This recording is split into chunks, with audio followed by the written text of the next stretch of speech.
The Rise and Fall of Burdang Taal, a Historical Perspective. The fine hand embroidery known as Burdang Taal in the town of Taal, Batangas stands as one of the Philippines' most refined textile craft traditions. As early as the first decades of the 1900s, piña, fiber from pineapple leaves, prized for its translucence and stiffness, and husi, a silk cotton blend, softer and more affordable than piña, cloths from Taal were embroidered in delicate openwork and filigree or caliado designs, with skill and exactitude regarded among the finest worldwide. Domestic accounts from the province dating to 1916 already note that many of the women doing needlework in Batangas, largely from Taal, specialized in fine embroidery using piña, husi, silk, or fine cotton cloth. The hallmark of Burdang Taal lay in the combination of premium fabrics and a multi-step, highly specialized hand embroidery process. The bordaderas or embroiderers worked without thimbles, pulling threads for openwork, setting floral or geometric motifs with fine stitches, and often producing embossed, relief-like surfaces. Local nomenclature distinguished the designer or magdi di buho, embroiderer or magbu burda, and the group working openwork or magakalado with helpers, followed by finishing, washing, sun-drying, and eventual sale. The piña fiber offered translucence and subtle stiffness that elevated barong Tagalog and other formal garments into statements of prestige.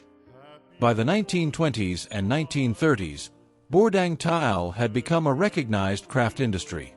As domestic and foreign demand for formal Filipino attire grew, the town's many single proprietorship embroidery enterprises produced made-to-order, ready-made, and rental garments.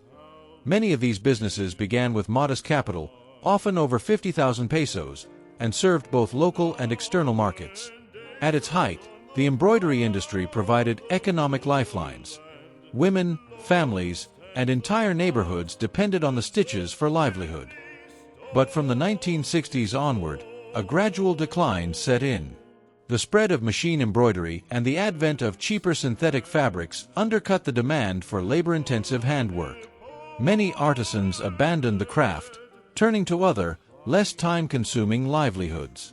Local studies from the 2010s attribute the decline in part to competition, seasonality of demand, difficulties in licensing and business regulation, as well as difficulties in capital and materials acquisition.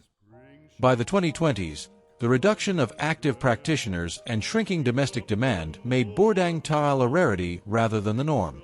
The provincial government of Batangas publicly acknowledged the decline of weaving and embroidery industries in Taal, even as it proposed revitalization through heritage tourism and support for artisans under modern packaging and marketing frameworks.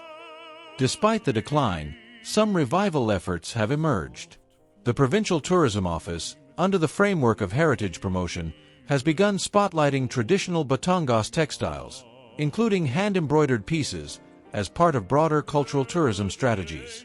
Local fashion shows and limited production of high-end piña and husi barongs still carry the name Burdang Taal, appealing to niche markets that value authenticity, craftsmanship, and cultural memory.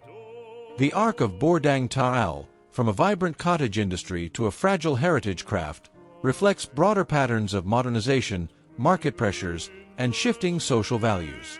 Its survival now depends on balancing reverence for tradition with viable economic adaptation, ensuring that craftsmanship is not merely museum-worthy, but livelihood-sustaining. Thank you for watching. If you learned something from this video, consider sharing it so that others may learn too.